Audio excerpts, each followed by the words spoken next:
बाद बलूचों में खुशी देखी जा रही है। हमले के बाद यहाँ पर ठुमके लगा रहे हैं बलूच, खुशी से झूम रहे हैं। ये तस्वीर, ये वीडियो देखिए, बलूचिस्तानी आवाम बलूचों ने इकट्ठा होकर यहाँ पर डांस किया है। पठानों के जश्न का ये वीडियो अब तेजी के साथ वायरल हो रहा है। जमकर मौज मस्ती करते नजर आए हैं बलूचिस्तानी। वाकई में इनका जो डांस है वो देखिए किस तरीके से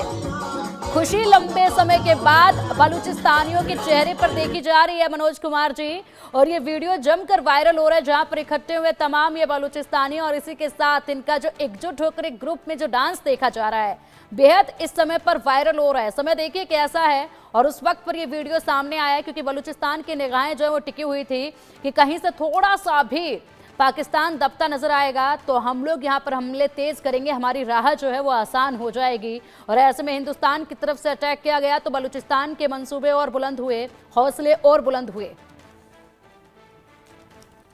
मनोज कुमार जी। हाँ पिंकी जी, देखिए ये जो अभी पिक्चर आप जो दिखा रही हैं ये बेसिकली उनके इंटरनल खुशी है, क्योंकि जिस प्रकार से पाकिस्तानी सेना ने वहाँ पे बलूच के खिलाफ जो एक एट्रोसिटी कर रखी है, और ये मतलब ये तत्कालिक नहीं है, जब से उसका ओरिजिन हुआ तब से वहाँ पे उसके रिसोर्सेज को लेके वहाँ के लोगों को गायब करना, वहाँ पे कोई सिविल राइट नहीं है, वहाँ पे ह्यूमैनिटेरियन ग्राउंड पे सबसे ज्यादा एट्रोसिटी करना। तो मुझे लगता है कि आज भारत ने जिस प्रकार से आतंकवाद को समाप्त करने के लिए एक वैश्विक न्यायाधीश के रूप में, एक जज के रूप में जिस तरीके से पाकिस्तान में छुपे हुए उन आतंकी ठिकानों को उनके सही जगह पे पहुंचाया है, मुझे लगता है कि उसी की खुशी है। क्योंकि आप समझ सकते हैं कि बीएलए ये लड़ाई आज उसकी एक दिन की नहीं है, ये लंबे समय से वहां पे संघर्ष करते आ रहे हैं। आप इसके पहले जिस तरीके से वहां पे उनके ट्रेन को हाईजेक किया और पाकिस्तान आर्मी को वहां से भागना पड़ा, और आप समझ सकती हैं कि वहां पे पाकिस्तान आर्मी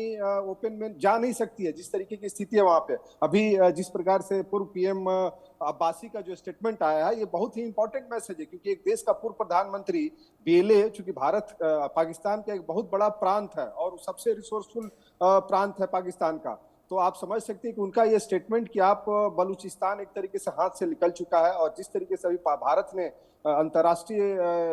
प्लेटफॉर्म पे पाकिस्तान को कॉर्नर कराया है, वो चाहे सामरिक स्थिति से या आर्थिक नीति से, तो मुझे लगता है कि आज पाकिस्तान टूटने के कगार पे है। क्योंकि देखिए एक चीज आपको समझना होगा कि पाकिस्तान का हमेशा से आतंकवाद से गहरा नाता रहा है, और ये आतंकवाद के आधार पे आप समझ सकते हैं कि लोग बोलता है कि अच्छा आतंकवाद और बुरा आतंकवाद, लेकिन मैं मानता हूं कि मानवता के खिलाफ है, और पाकिस्तान पूरे विश्व के सामने एंटी ह्यूमन के रूप में एक तरीके से एक्सपोज हो चुका है, और आज उसी का नतीजा है कि विश्व में उसे किसी भी देश से समर्थन नहीं मिल रहा है। आज उसके आप देख सकते हैं कि उसके प्रांत में उसके जो सिटीजन्स है वो लोग जश्न मना रहे हैं। तो मुझे लगता है कि आज पाकिस्तान की बहुत बुरी स्थिति है, और जिस प्रकार से वहां की सेना ने, जिस प्रकार से वहां के सिविलियन को, एक चुनी हुई सरकार को, इमरान खान को जिस तरीके से कैद करके रखा है, तो इसका भी आप देख सकते हैं कि सिविल सोसाइटी में क्या परवाह है। और मैं एक चीज कहना चाहूंगा कि भारत कभी भी पाकिस्तानियों के खिलाफ काम नहीं करता है। वहां पे जो आतंकवादी जो गतिविधियां होती है, जो कुछ लोग हैं जो एक किताब पढ़ के एक युवाओं को जिस तरीके से गुमराह करते हैं, उन्हें एक रेडिकलाइजेशन किया जाता है, उन्हें एक जिहादी बनाया जाता है,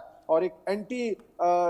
मतलब जिसको बोल सकते हैं कि जो एक सेंटिमेंट्स डेवलप किया जाता है, उसी का नतीजा है कि आज पाकिस्तान की स्थिति बनते जा रही है। क्योंकि देखिए आज 21वीं शताब्दी में विश्व जा रहा है जहां पे हर लोग एक दूसरे के साथ जुड़ना चाहता है, उस अपने विकास को डेवलप करना चाहता है, अपने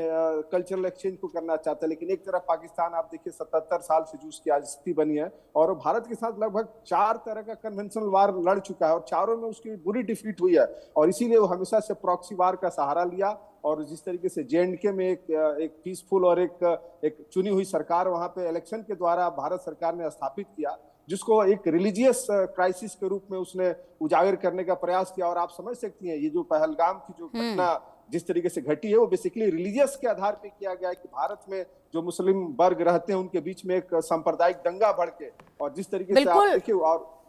बिल्कुल बिल्कुल मनोज सर, आप बिल्कुल ठीक कह रहे हैं। लंबी लड़ाई ये लड़ते आए हैं और ऐसे में एक उम्मीद की किरण इनको नजर आई है, और इसीलिए यहाँ पर अब जो है ये बड़े लंबे वक्त के बाद इनका मौका आया खुशी जाहिर कर